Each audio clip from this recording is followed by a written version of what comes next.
Mamitas naman ako ngayon nitong mga kaibigan, mga maliliit na kamatis, golden tomato.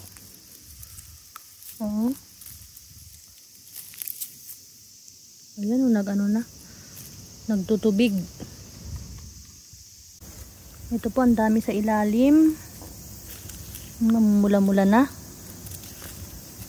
Kuha lang ako ng ilang piraso, mga patak na sa lupa.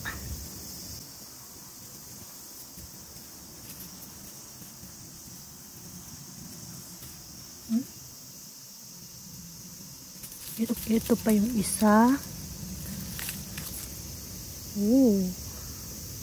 Ano ba yan? May uod.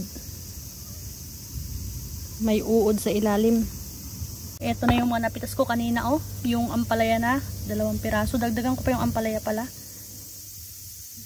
Baka mahinog na naman yung maiwan. Dito ko muna ilapag.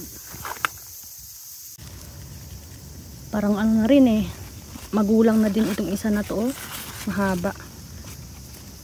Gupitin na lang para mas madaling makuha. Ito po, ang haba.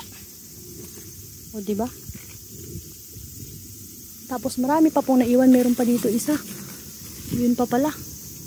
Itong isa, parang magulang na rin. Mahangin po ngayon dito sa Japan. Kaya umuuga-uga itong ayan.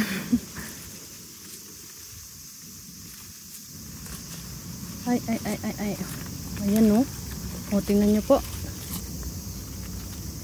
2 malalaking ampalaya.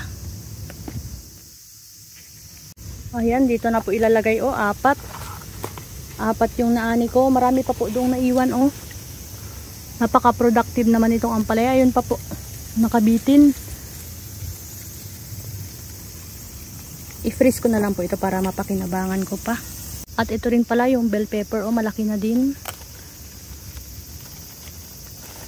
Kunin na rin ito para maluto na rin. Ito may 2 bell pepper, tapos meron pa pong mga papalaki pa lang. Ayun pa Lalagay ko na po dito itong aking mga naani ngayon.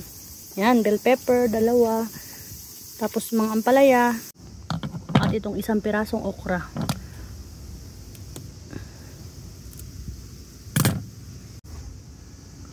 Ito fresh na fresh.